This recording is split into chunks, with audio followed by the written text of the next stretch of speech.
안녕하세요. 강릉 지유명차입니다. 오늘은 미리 하는 고민인데요. 이 보이차 보관의 습도의 문제에 대해서 알아보도록 하겠습니다. 어느 손님께서 저희에게 질문을 주셨거든요. 3월 초에 저희에게 첫 주문을 하시면서 여름철에 곰팡이 피지 않게 하려면 어떻게 보관해야 하는지에 대해서 물으셨거든요. 이 처음 들었을 때는 저는 왜 벌써라고 그렇게 생각했었는데 보니까 그럴만도 하셨던 게 여름철을 넘겨서 드실 만한 양을 주문하셨더라고요. 아, 그러면 미리부터 걱정하시는 게 맞으실 수도 있겠다 싶어서 오늘 이 문제를 다뤄보려고 합니다. 또 가장 많이 물으시는 질문 중 하나이기도 합니다. 실제로 한국에서 보관하는 경우에도 곰팡이가 피기도 합니다. 물론 대만, 홍콩, 중국, 광주보다 한국은 습하지 않기 때문에 자주 있는 경우는 아니고요. 한국에서 여름철에 습도가 높게 보관되면 흰색 계열의 곰팡이나 노란색 계열의 곰팡이가 피기도 합니다. 대개는 흰색인데요. 여름 지나고 나서 흰색으로 무언가가 피었다라고 사진 등으로 알려주시는 경우가 있었습니다. 그리고 노란색 곰팡이는 제가 직접 확인한 적은 없고 손님들께 피드백을 받은 적도 없는데 한국에서 필 수 있다라는 것 정도까지만 저도 알고 있는 상태입니다. 그리고 다른 색깔의 곰팡이들은 한국에서는 피는 것 같지는 않습니다. 일단 이 정도 말씀드리고요.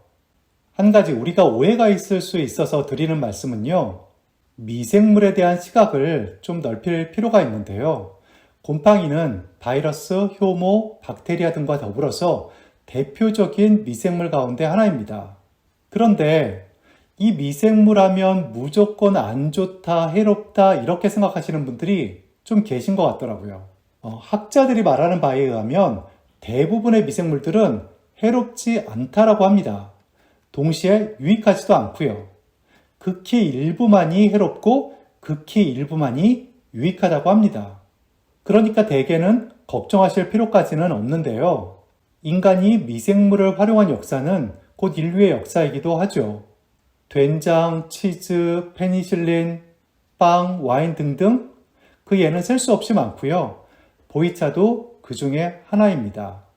나아가서 조금 과장하자면 우리 인체 자체가 미생물이기도 합니다. 우리 세포수의 10배에 달하는 미생물들이 우리 몸속과 피부에서 공존하고 있으니까요. 크기는 작아도 숫자로 본다면 인체의 9할은 미생물이다. 미생물과의 동거다. 이렇게 말씀드릴 수 있겠습니다. 이런 면에서 마이크로바이옴의 의미가 설명되는 것이기도 하고요. 그럼 보이차의 보관에서 왜 곰팡이가 피지 않도록 해야 하느냐면 제조 과정이 아니라 보관 과정에서의 곰팡이는 그게 무언지 확실치 않기 때문입니다. 보이차의 제조 과정에서는 목적을 가지고 통제하에서 특정한 유익균들을 띄워서 차를 발효시킵니다. 제조 과정의 끝부분에 이르면은 균은 자연스럽게 사멸하고 우리는 그 균이 만들어 놓은 유익한 대사물질을 취하는 거죠. 그런데 보관 과정에서는 균을 만든다는 목적성도 없고 때문에 통제되지도 않을 뿐더러 그 균이 무엇인지도 잘 모른다는 데 문제가 있습니다. 그래서 이 모르는 상황 자체를 배제하려는 것이고요. 균이 피는 조건은 여러 조건 중에서 습도와 가장 관련이 높은데요.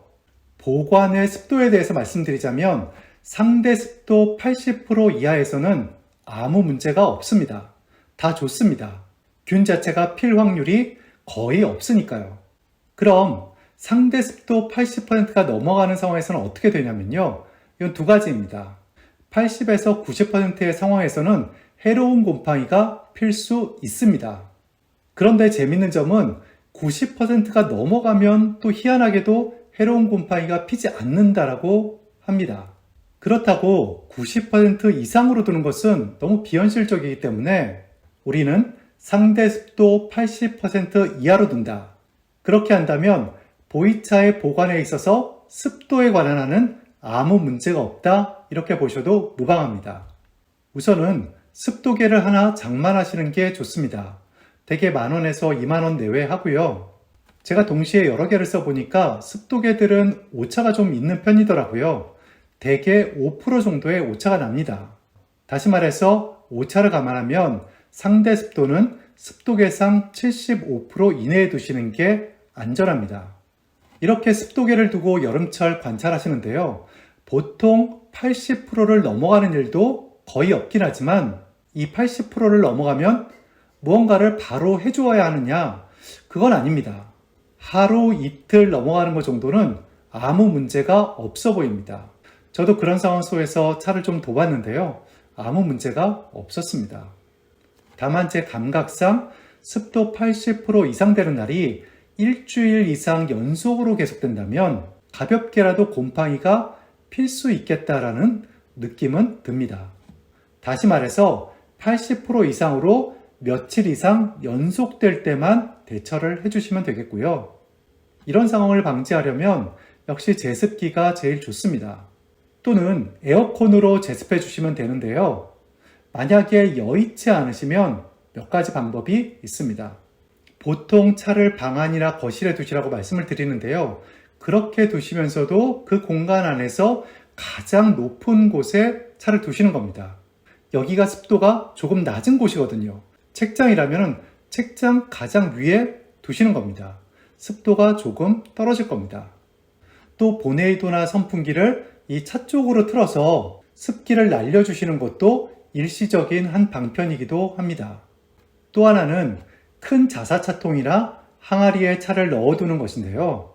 이곳에 두시면은 장마철에도 최소한 5%, 대체로 10% 정도는 습도가 낮아집니다. 제습기를 사용하지 않는다면 이 방법이 가장 나은 방법으로 보이고요. 장마철이 지나면 때때로 뚜껑 열어서 환기시켜 주시면 됩니다. 자, 그런데요. 실제로는 상당수의 가정에서는 거의 신경을 안 쓰셔도 됩니다. 보통 도시의 아파트에 거주하시는 경우가 많은데 이 도시의 아파트에서는 대부분 문제가 없기 때문입니다. 습도계를 구비하실 필요조차 거의 없을 정도입니다. 그런데 지리적으로 좀 주의하셔야 될 곳들이 있는데요. 해안가, 섬지방, 하천, 호수 앞은 아파트라고 할지라도 좀 살펴보셔야 됩니다. 주택이라면 더 주의하셔야 되시고요. 제가 주로 피드백을 받았던 손님들의 주거지가 바로 그런 곳들이었는데요. 바다를 바로 보고 있는 아파트와 도서지방의 주택 등이었습니다. 또 호수 바로 앞에 주상복합에 사셨던 분도 제게 피드백을 주신 적이 있었고요. 아파트라고 할지라도 이런 지리적 여건이거나 또는 내가 주택이라면 습도계를 구비하시고 좀 대처를 해주시는 게 좋습니다. 그럼 강릉은요 하실 수 있는데요. 일반적으로 생각하시는 곳과 많이 다른 곳이 강릉입니다. 강릉은 정말 건조한 도시입니다. 제가 이사와서 첫 해에 건조해서 고생을 좀 했는데요. 이게 다 태백산맥 때문입니다. 폐연 현상 때문에 영동 지역은 매우 건조합니다. 그렇다 보니까 대한민국의 대표적인 건조도시 셋을 꼽자면요. 그 중에 두 군데가 영동 지역에 있습니다. 강릉하고 속초입니다. 그럼 마지막으로요. 곰팡이가 피었다면 어떻게 할 것이냐는 것인데요. 일단 여름에 곰팡이가 피었다면 겨울까지는 한번 더 보십시오. 약하게 핀 경우라면 그대로 사라지는 경우가 있습니다. 이런 경우는 맛에도 큰 영향을 주지 않습니다. 살짝 깊은 맛이 나기도 하는데 곰팡이 맛은 거의 느낄 수 없을 겁니다. 이런 차라면 제가 개인적으로 마시는데도 거리낌이 없을 것 같습니다.